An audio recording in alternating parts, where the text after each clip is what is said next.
어린 왕자 감천 문화마을에 불시착하다.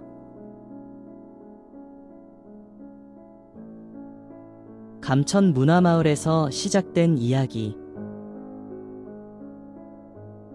비행사가 감천 문화마을에 불시착했을 때 세상은 숫자와 규칙으로만 움직이는 것처럼 보였습니다. 어른들은 늘 묻지요.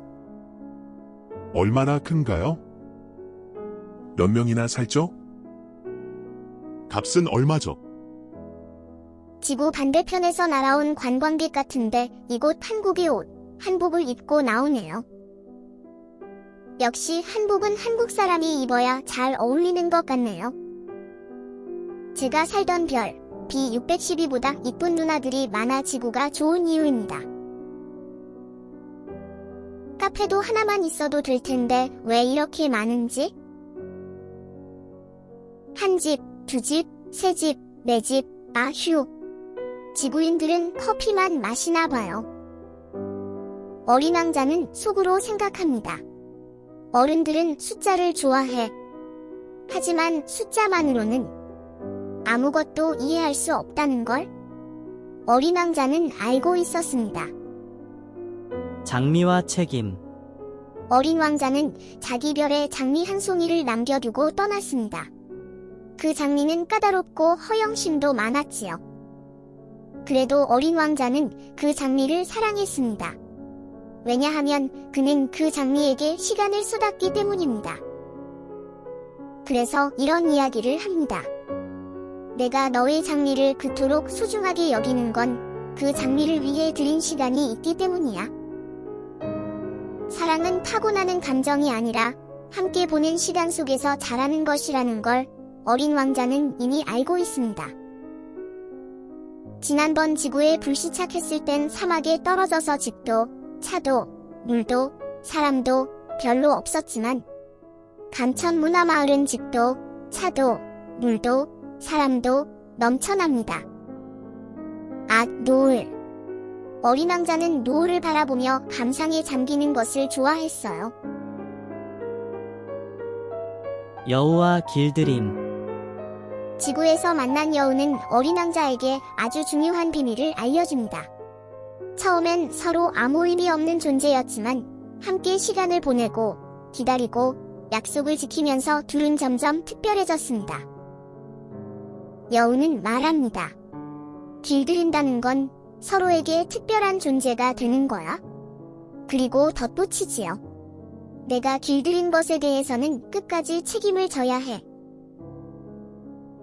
관계란 스쳐가는 만남이 아니라 서로의 삶에 자국을 남기는 일이라는 걸 여우는 조용히 가르쳐 줍니다. 보이지 않는 것들. 여우는 마지막으로 아주 중요한 한마디를 남깁니다. 가장 중요한 것은 눈에 보이지 않아. 사랑도, 믿음도, 책임도 눈에 보이지 않지만 그래서 더 소중한 것들입니다. 어른이 될수록 우리는 보이는 것만 믿으려 하고 보이지 않는 것은 잊어버립니다. 감천문화마을 별마루 전망대에서 동쪽으로 저 멀리 오륙도와 부산항이 보이네요. 건너편은 하늘에서 말이 내려왔다고 해서 천마산입니다. 예부터 천마산은 하늘에서 내려온 말이 서식할 정도로 천혜의 자연 조건을 지닌 산이라는 전설이 전해지고 있답니다. 물론 여기 감천문화마을에는 어린 왕자인 제가 B610이라는 별에서 왔고요. 남쪽으로는 노을이 지는 감천항이 보이네요. 건너편 천마산 아래엔 1921년 조철제가 세운 증산교 계열의 신종교 태극도 본부가 있습니다. 몇 년 후 어린 왕자를 신으로 모시는 종교가 생겨나길 바라봅니다. 감천동에서 안희동으로 넘어가는 단달고개 너머로 중앙동과 영도를 잇는 부산대교와 수평선 아래의 오륙도에도 어둠이 깔리고 있네요. 사막과 우물.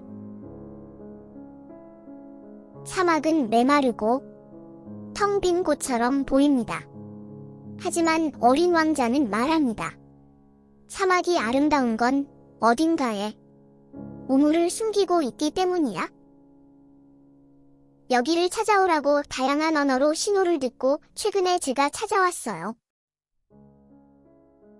이곳 사람들과 어른들이 좋아하는 시커먼 물을 어린 왕자는 좋아하지 않는답니다.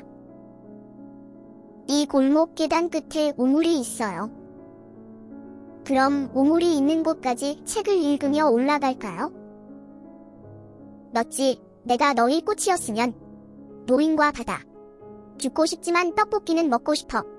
부산을 맛보다. 해리포터. 드디어 나왔네요. 어린 왕자. 책 제목만 읽어도 숨이 차네요.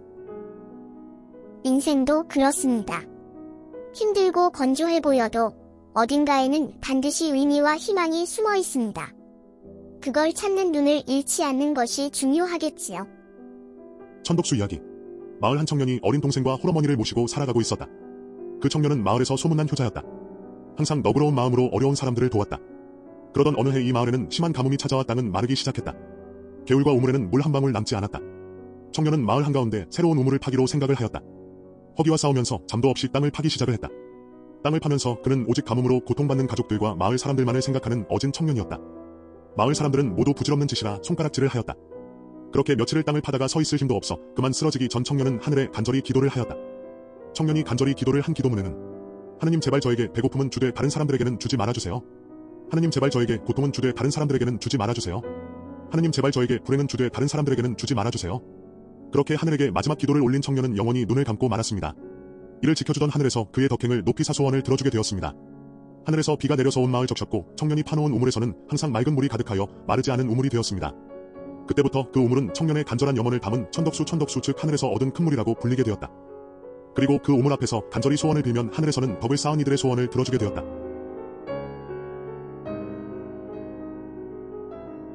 어른들의 세계를 바라보며 어린 왕자는 여러 별에서 보았듯이 지구에서도 많은 어른들을 봅니다.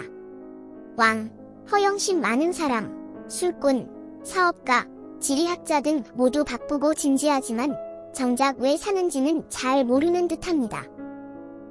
그래서 어린 왕자는 이렇게 말합니다. 사람들은 서두르기만 할 뿐 어디로 가는지는 모르고 있어? 바쁜 삶 속에서 우리가 정말 잃어버린 건 속도가 아니라 방향일지도 모릅니다. 별을 바라보며 어린 왕자는 별로 돌아갑니다. 하지만 그는 사라지지 않습니다. 별을 바라볼 때마다 여러분은 어린 왕자의 웃음소리를 들을 수 있습니다. 부산에 내려온 또 다른 별. BTS의 부산 출신 정국이와 지민이도 함께하는 감천 문화마을이었습니다.